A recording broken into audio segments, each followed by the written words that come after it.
नमस्कार दोस्तों, welcome to Byju's government exam prep channel. दोस्तों, आज हम लोग डिस्कस करेंगे डेली करंट अफेयर में 21 जुलाई 2021 के न्यूज़पेपर में से, जो कि आपके आगामी exam CHSL, combined graduate level, CPO SI, Delhi police, NTPC, intelligence bureau and other state services exam के साथ साथ बैंकिंग अवेयरनेस के लिए भी यह हेल्प करेगी। तो आइए एक एक करके डिस्कस करते हैं आज के नेशनल अफेयर्स में, यानी राष्ट्रीय मामलों में जो खबर है। DRDO successfully developed high strength titanium alloy for aerospace forging. यानी डीआरडीओ मतलब डिफेंस रिसर्च डेवलपमेंट ऑर्गेनाइजेशन ने एरोस्पेस फोर्जिंग के लिए सफलतापूर्वक उच्च शक्ति टाइटेनियम मिश्र धातु विकसित की है। तो इस तरह से DRDO scientist have now succeed in developing a new metal, यानी एक नए धातु को विकसित करने में सफलता अर्जित की है। और इसका नाम क्या है? यानी the new metal has been named TI10V2FE3AL। यानी यहाँ पर आप देख सकते हैं टाइटेनियम इसका नाम रखा गया है और it is used in aerospace structural forging. यानी इसका जो यूज होगा, इसका प्रयोग होगा एरोस्पेस स्ट्रक्चरल फोर्जिंग में, इसका प्रयोग किया जाएगा। It is a high strength metastable beta titanium alloy containing an aluminium alloy. यानी यह जो है एल्युमिनियम युक्त एक high strength metastable beta titanium मिश्र धातु है। और दोस्तों, इसको जो डेवलप किया है, it has been developed by defence metallurgical research laboratory, जिसे DMRL कहा जाता है, a premier laboratory of DRDO based in Hyderabad. यानी यह हैदराबाद बेस्ड यह प्रयोगशाला है, जो कि कहाँ? DRDO की हैदराबाद में स्थित एक यह प्रमुख प्रयोगशाला है जिसे विकसित किया है। तो इसका DMRL नाम है, ये भी ध्यान रखेंगे। और Hyderabad is the capital of Telangana. It is situated on the bank of Musi river, जो कि मूसी नदी के किनारे बसा हुआ है। तो इस तरह से these alloys are being used by many developed countries in recent time. यानी यह जो धातु विकसित की गई है, इसका कई सारे विकसित देशों के द्वारा इसका प्रयोग किया जा रहा है और यह आने वाले दिनों में यह कह सकते हैं कि हमारे लिए लाभदायक सिद्ध होगा। तो some of many parts made from this alloy are the slat flap track, the landing gear and the drop link in the landing gear. तो इस तरह से इन सब को बनाने में अनेक प्रकार के कलपुर्जों के जो हैं इसके ड्रॉप लिंक हैं, ये भी ध्यान रखेंगे। और यह the aeronautical development agency ADA has identified more than 15 steel part that could be replaced by TI10V2FE3AL alloy forging with 40% weight reduction potential in the near future। यानी ये कहा जा रहा है कि निकट भविष्य में 40% वजन कम करने की क्षमता के साथ यह जो धातु विकसित की गई है, फोर्जिंग द्वारा प्रतिस्थापित किया जा सकता है। अब बढ़ते हैं। IIT Ropar develops first oxygen rationing device, इसका नाम है AMLEX। तो to increase the life expectancy capacity of medical oxygen cylinder 3 times, Indian Institute of Technology Ropar has developed AMLEX, the first such oxygen rationing device which supplies the required amount of oxygen to the patient during inhalation and exhales the carbon dioxide by the patient, turn off when ejecting। यानी यह बहुत ही, इससे क्या होगा कि oxygen की भी बचत होगी।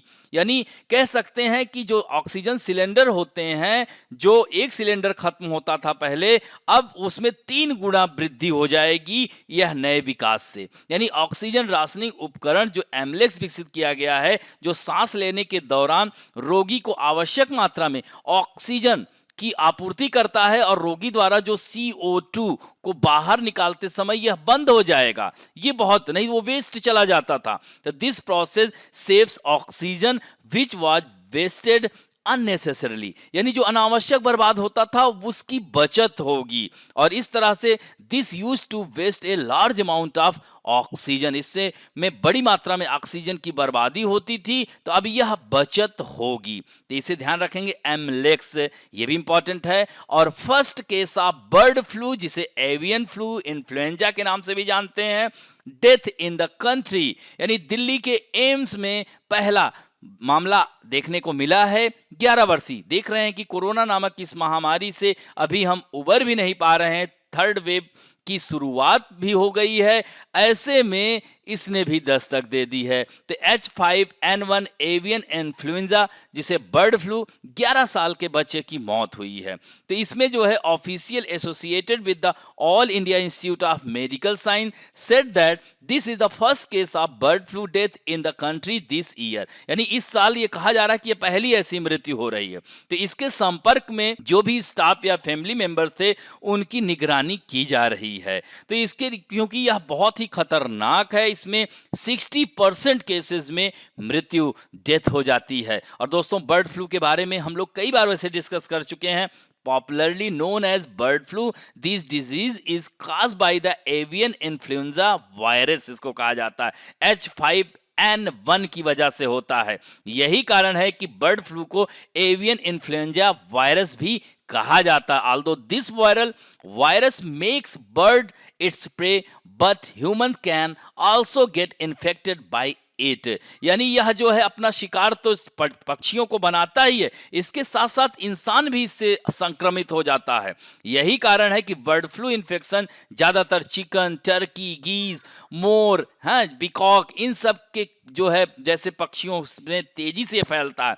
यही कारण है कि इन पक्षियों को अभी जो वर्तमान परिस्थिति में देखा जाए तो यहाँ पर अगर आप मीट वगैरह जो लोग खाते हैं बड़ी सावधानी बरतें। This influenza virus is so dangerous that it can even kill human and birds, यानी यह जो है इन पक्षियों की तो मृत्यु होती है, साथ साथ इंसान भी इससे बचता नहीं है। Until now, H5N1 and H7N9 were thought to be types of bird flu virus that can infect human, but now H5N8 has also been included in this list. यानी ये तो दो था ही, एक और आ गए हैं, H5N8 भी इसमें शामिल हैं।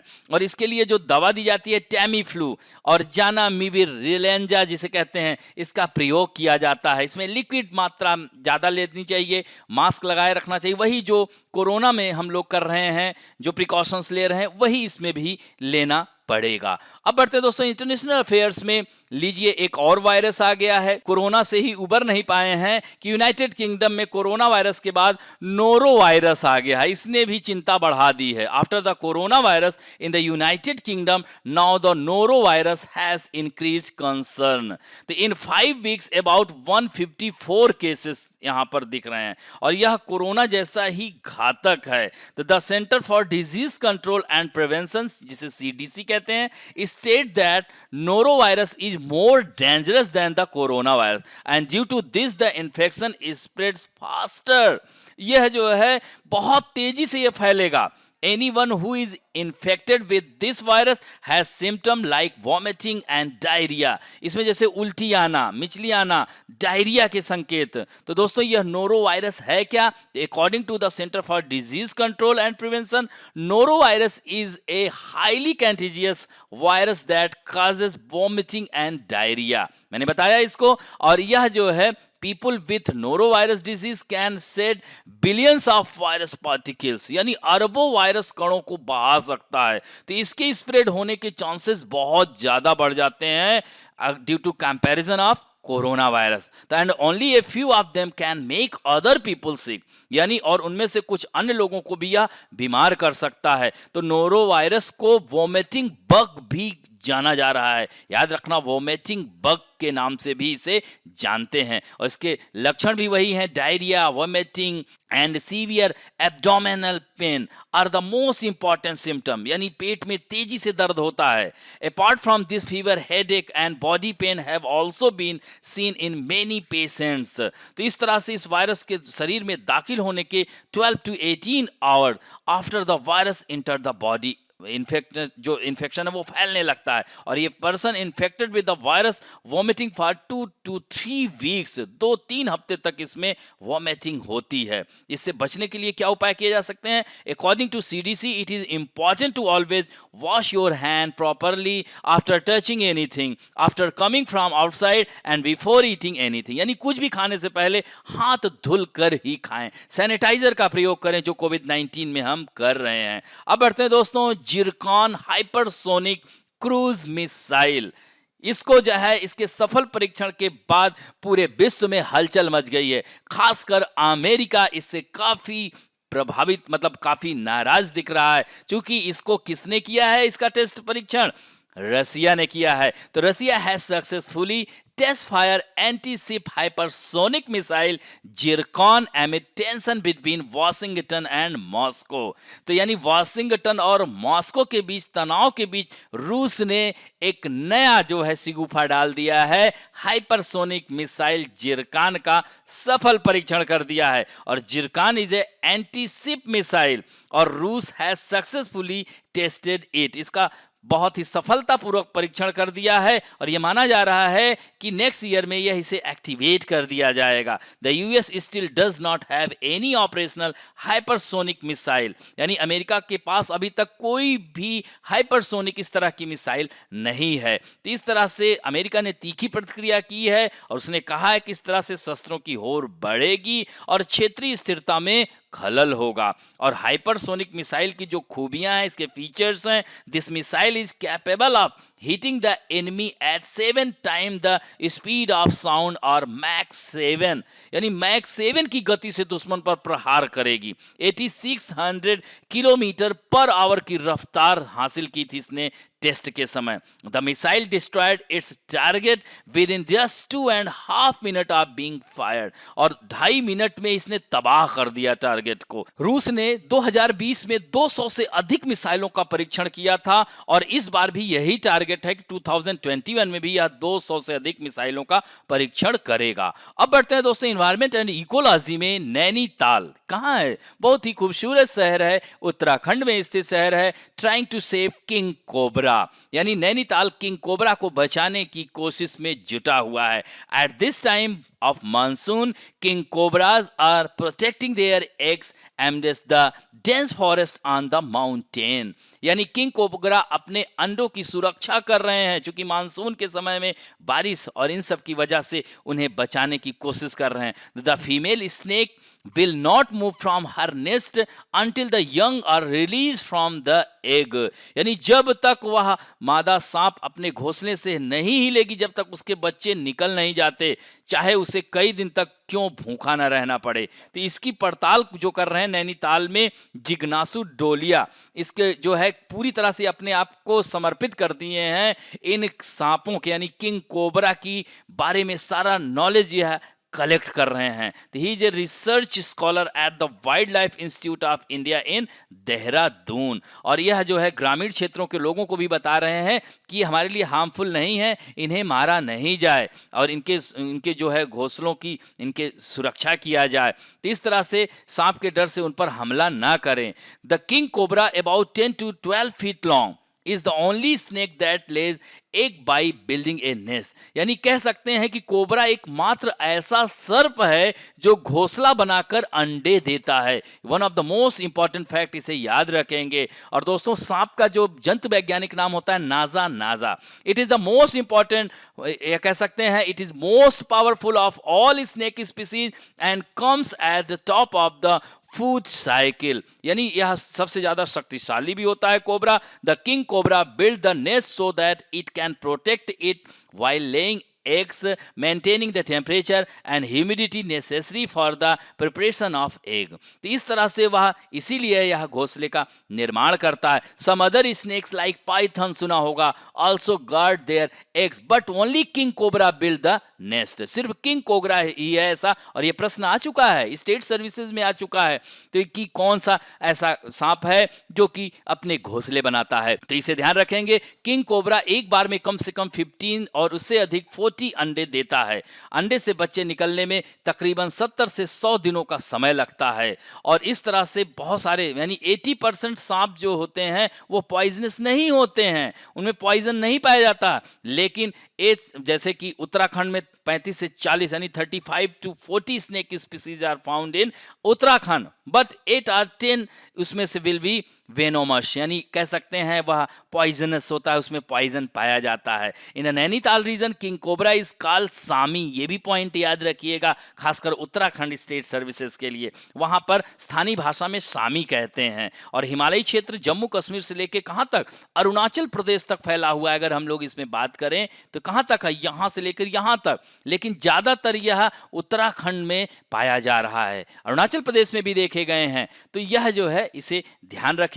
और IUCN ने भी इसे थ्रेटेंड स्पीसीज में डाल दिया, संकटग्रस्त प्रजाति माना है, और वन्य जीव संरक्षण ने इसे शेड्यूल 2 में रखा हुआ है। अब बढ़ते हैं दोस्तों इंपॉर्टेंट स्कीम में, आज हम बात करेंगे stand up India scheme. It was launched on 5 April 2016 और इसका जो मेन पर्पस है promote business in the country. और under this scheme loan ranging from 10 lakh to 1 crore, यानी 10 लाख से 1 करोड़ रुपए तक का इसमें लोन दिया जाता है। और किसे दिया जाता है? This loan is available to schedule caste, schedule tribe, backward classes and women businessman, इन लोगों को, जिससे कि यह लोग भी अपना रोजगार मुहैया अपने आप को खुद भी बिल्डअप कर सकें। It is believed that they are not capable enough to grow their business on their own, तो इसलिए इनको सरकार सहायता दे रही है। तो केंद्र सरकार इन्हें अपना कारोबार खड़ा करने के लिए यह कर्ज देती है। और इसके लिए जो पात्रता क्या है भाई, SC ST या महिला उद्यमी होना चाहिए, 18 ईयर्स से अधिक उम्र होनी चाहिए।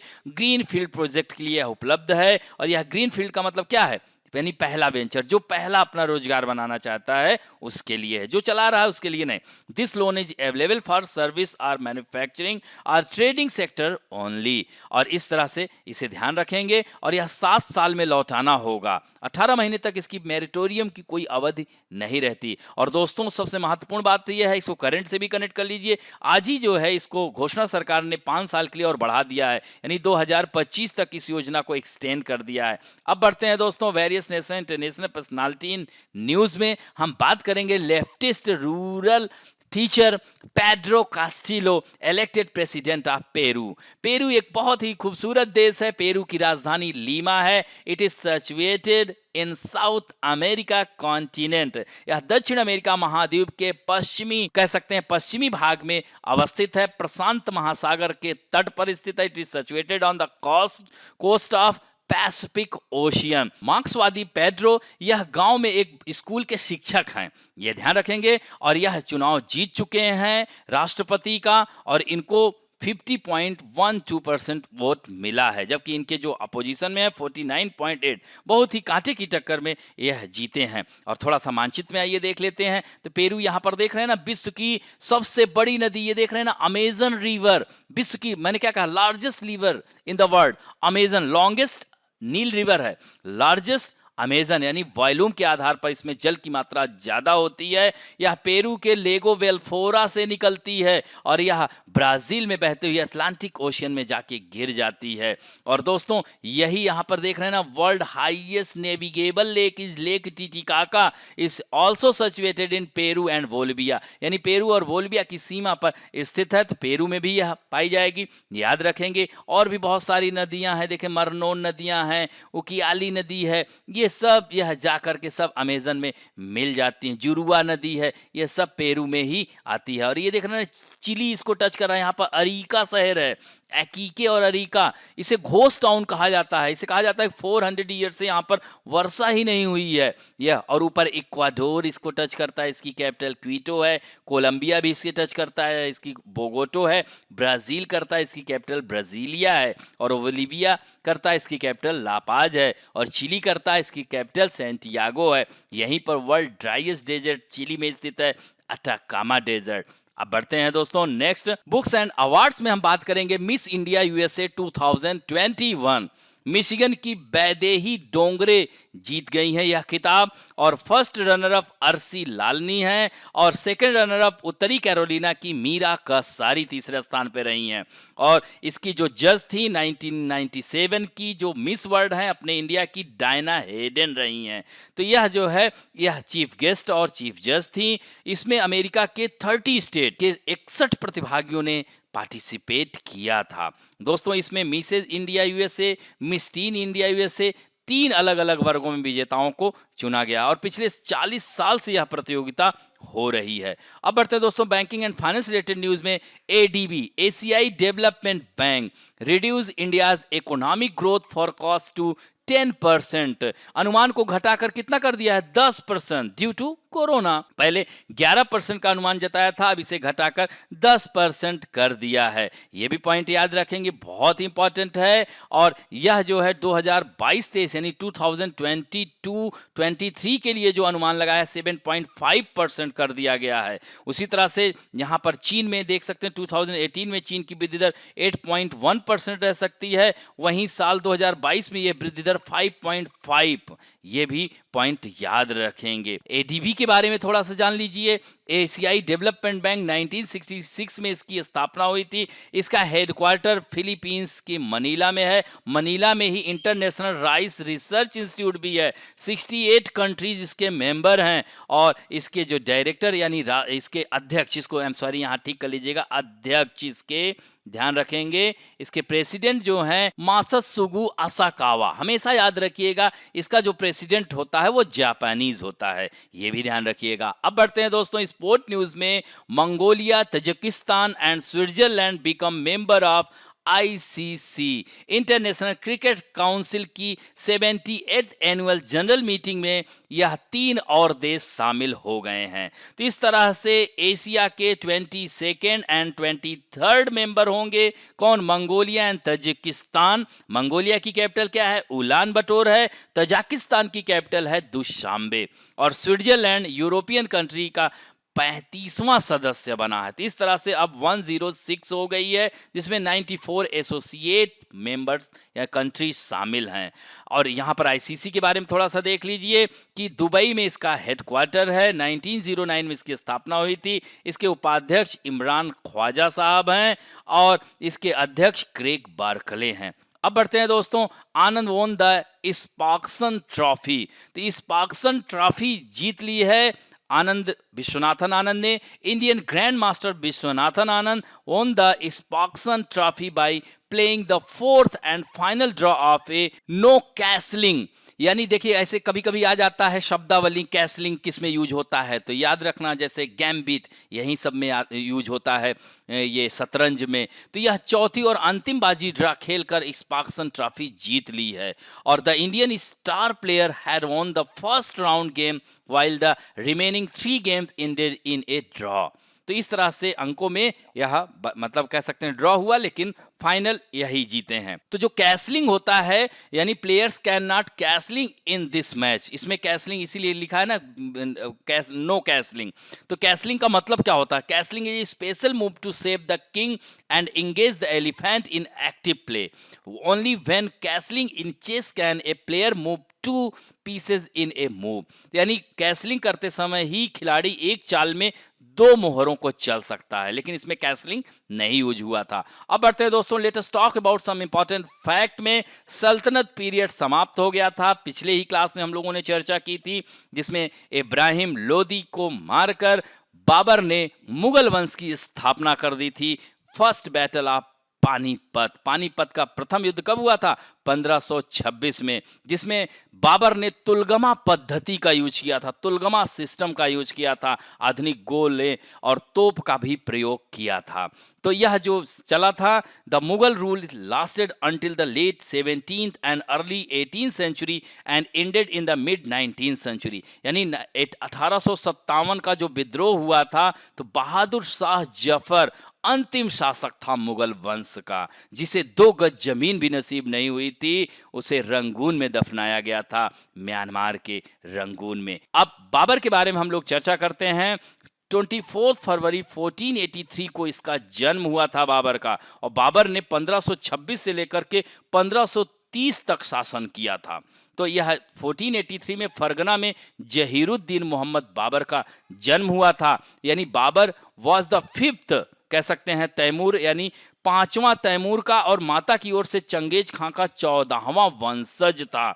Babar's father Umar Shaikh Mirza was the ruler of a small kingdom named Fergana, यानी फरगना के एक छोटे राज्य के शासक थे। और बाबर बहुत ही कम उम्र में उसको, यानी 1494 में 11 साल की उम्र में ही उसको बना दिया गया, क्या, गद्दी पर बैठा दिया गया फरगना की। और इस तरह से 1507 में उसने बादशाह की जो है पदवी संभाली, जो कि अब तक किसी तैमूर शासक ने धारण नहीं की थी। और बाबर की जो मदर टंग वाज थी, याद रखना, उसकी मातृभाषा चगताई भाषा थी, और फारसी पर भी उसका बहुत नियंत्रण था। तो उसने बाबरनामा चगताई भाषा में ही लिखी थी, उसकी अपनी ऑटोबायोग्राफी। ये भी पॉइंट ध्यान रखेंगे। और with the defeat of sultan Ibrahim Lodi of the last dynasty, Lodi dynasty of Delhi Sultanat in the first battle of Panipat 1526, और इस तरह से मुगल डायनेस्टी आ गई। तो यानी कह सकते हैं कि यह जो है बाबर ने भारत पर 5 बार आक्रमण किया था। यह भी ध्यान रखिएगा। 4 सबसे ज्यादा आपके एग्जाम में आते हैं, इन चारों को हमने यहां पर जिक्र कर दिया है। तो इसको याद करने का तरीका थोड़ा आपको हंसी आएगी। याद रखना, पानीपत में, ध्यान रखें, पानीपत का युद्ध है, फिर उसके बाद क्या है, खानवा का युद्ध है, फिर चंदेरी का है, फिर घाघरा है। तो इसको याद करने का ट्रिक याद रखिएगा। चूंकि 1526, 27, 28, 29 और 30 में उसकी मृत्यु हो गई। इसको याद करने का तरीका है, पानीपत में खानवा ने चंदेरी को घाघरा गिफ्ट किया। क्या बोलोगे?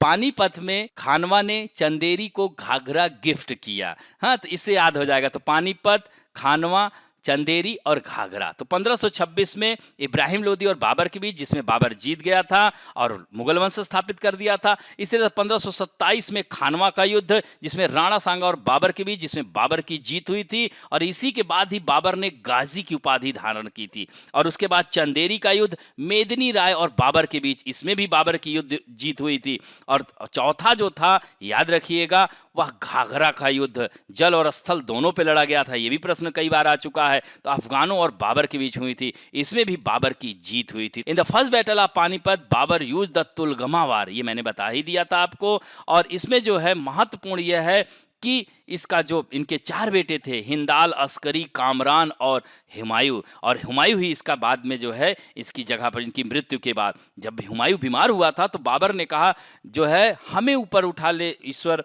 अल्लाह जो है, और हमारे बच्चे को बख्श दे। तो इस तरह से उनकी मृत्यु हो जाती है बाबर की। और फिर हुमायूं का शासन आता है, उसको हम लोग नेक्स्ट सीरीज में चर्चा करेंगे। तो इस तरह से बाबर अपनी उदारता, बहुत उदारवादी था, मतलब सब उपहार स्वरूप दे देता था जो भी जीत कर आता था।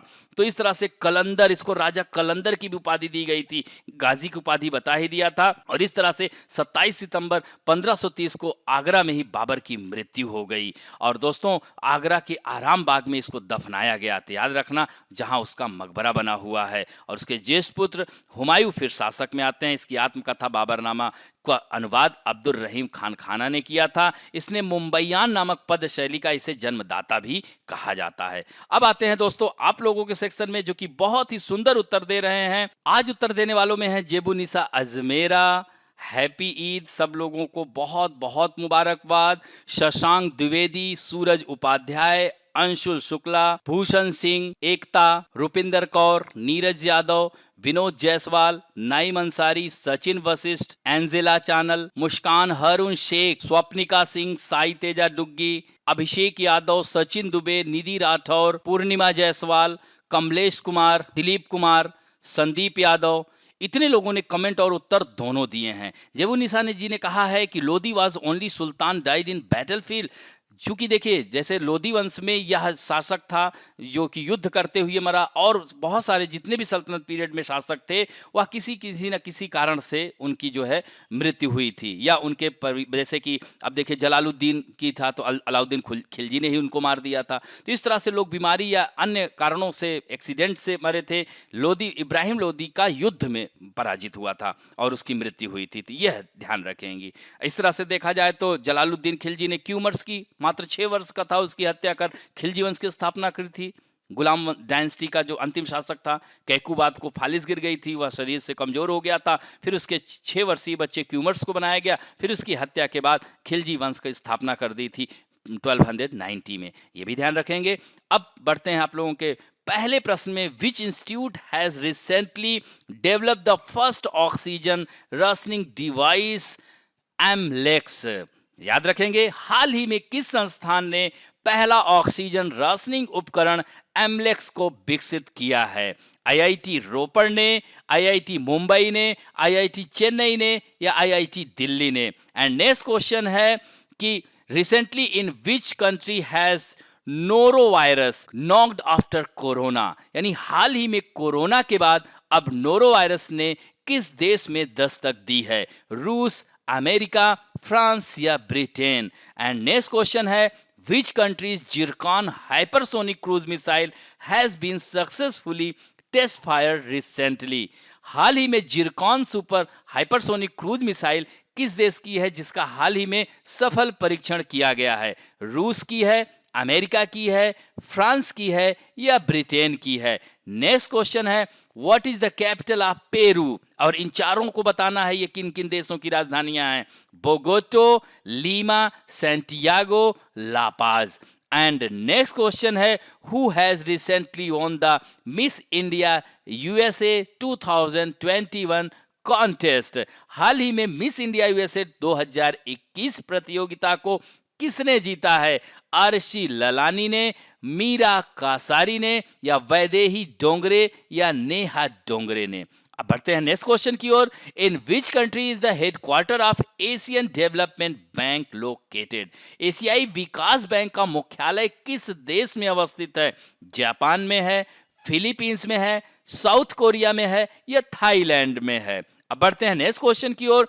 इन which year stand up India scheme was started? Stand up India योजना की शुरुआत किस वर्ष हुई थी?